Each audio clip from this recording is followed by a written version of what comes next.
एगो प्रीति भोज में भाई गैनी का सबसे बतलाई, उहमा जाके हमरा कौन कौन दुख झेले के पड़ल। आ रहे मंत्री जी के खर्च, कहीं घूम घूम रिसर्च, खाली खैले खातिर कितना पापड़ बेले के पड़ल। जुटल कई हजारों लोग, हमरा देखते भई रोग, सचहु भीड़ देख के डरे, कहनी भाग चले के घरे। सचहु भीड़ देख के डरे, कहनी भाग चले के घरे। भैया कहले अभी रुको, फारा गोल या भीतर ढूको।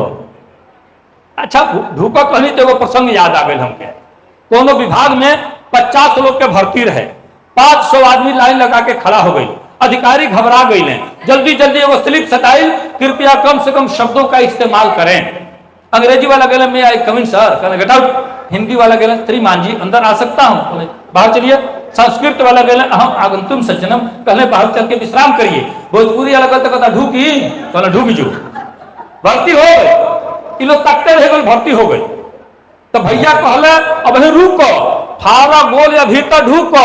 कहनी बारह तू हूं देवता, लो हमरो लिखवा द न्योता। कहनी बारह तू हूं देवता, लो हमरो लिखवा द न्योता। तबले पीछे से धकियावो, देखनी ढेर लोग के आवो, चहनी बावे दहिने हेलोल, बाकी ऐसा आदमी ठेलोल। हो गई बिघा भर आगे, लागो लोग निहुरिए भागे। आ गिरल गेट टूट के, ओकरे ऊपर हेले के पड़ल, आ खाली खैले खातिर कितना पापड़। अंदर के स्थिति देखी, धैल रहे प्लेट सजा के, धैल रहे प्लेट सजा के, लागल भागे लोग उठा के। कहीं सब्जी, कहीं पूरी, कहीं पुलाव, कहीं तंदूरी।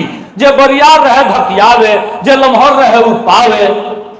आइल पुलिस तरह 50 आ लागल लोग करे शीर्षासन। शीर्षासन कह जाला जन्म गोड़ ऊपर मुड़ी नीचे, सिर की बोल जन आसन कल जा शीर्षासन, ओके देहाते में बांस गाड़ल कहल जाला। आइल पुलिस तरह 50 लागल लोग करे शीर्षासन। जे मुड़ी पर डंटा पावे उ लागे गोटे सुतकावे, जेकरी कान्हे ऊपर छुआ जा उ लुभा के कगरिया जा। जे गोड़े पीठी पर खाई ओकरा हरदी भांग छपाई। केहू खून चुआवत जावे, केहू टूटल दांत देखावे, आ केहू अकड़े लागल। पुलिस का ढकेले के पड़ल, आ खाली खैले खातिर कितना पापड़ बेले के पड़ल। अब तर टूटे लगल प्लेट, तल टूटे लगल प्लेट, ना भइल भोजन से भेंट। आ जे रहे ढेर भुखाई, असली उहे तो हुकाई। जे खैले में सबसे आगे गल, सबसे ढेर डंटा खाई। जे रहे ढेर भुखाई, असली उहे लो हुकाई। हम तंदूरी पौनी एक के, पता नहीं चाहे तंदूरी बनबा कि नहीं, चूल्हा में रोटिया तंदूरिया। हम तंदूरी पौनी एक के, भगनी इज्जत बड़ाई लेके। अब भैया लो लगौले आगे, आ देखते पुलिस लगले भागे। हम लोग का दुबे बाली जा दू भाई दोनों जन गए जा। भैया लो लगौले आगे, आ देखते पुलिस लगले भागे। कहनी चलो कचौड़ी मांगो, कहले दू मो पहले भागो। उहे रोकल है कि खा के चल जाई। जब एगो पूरी या दूगो डंटा खैले तो भागल आओ कर। कहनी चलो कचौड़ी मांगो, कहले दू मो पहले भागो। का हो इहे है प्रतिभोज, पंखा पीठ हो बोल सोज। हम कहनी ई बफर कहाला, हम कहनी ई बफर कहाला, कुकुर ऐसा नहीं खाला। ऐसा के छोड़ के कहते नहीं, शहर में बारिश हो तो खाई करे के पड़ी। अपनी देहात के बात कहते नहीं, जहाँ घटना घटल है उजा के बात है। हम कहनी ई बफर कहाला, कुकुर ऐसा आदमी खाला। आ केहू कहेला गोरुआ खाज, इहो देख ले हमारे आज। आ छीना झपटी, धक्का मुक्की, थेथर होई उहे ढूकी। एमे समय नहीं खा पाई। अच्छा देखिए, हम एक बफर सिस्टम के एगो सूत्र आप गूगल पर सर्च करें। गूगल पर ये दुनिया छोटा लिखे ना, विश्व बहुत लम्हर बा, बहुत बड़ा दुनिया, लेकिन एक सूत्र केहू ना जानत रहे। एक सूत्र बादशाह तिवारी निकल रहे, केहू जानते ना रहे। एक सूत्र हम खोज के निकलनी, आपो सब यही आजमा ली। बफर सिस्टम का सूत्र ही हो कि जहां बफर सिस्टम में खाया जाएगा, पैंट शर्ट पहन के जाई, कुर्ता धोती चाहे कुर्ता पजामा वाला भेटा, ओकरे पीछे खड़ा होकर खाई। खा के अब प्लेट सरकाई, और पीछे के कुर्ता उठाई, उसमें हाथ पोछी, आराम से जाई। यही आजमा के देख ले, केहू पकड़ी ना है, गारंटी।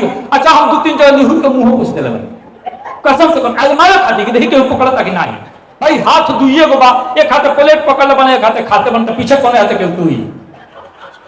अगर अपने हाथे तो अपने लभेर लिया बच के आराम से, चाहे तो लम्हर कुर्ता होगा तो मुंह सगरो पूछ के चल जब जनिए ना।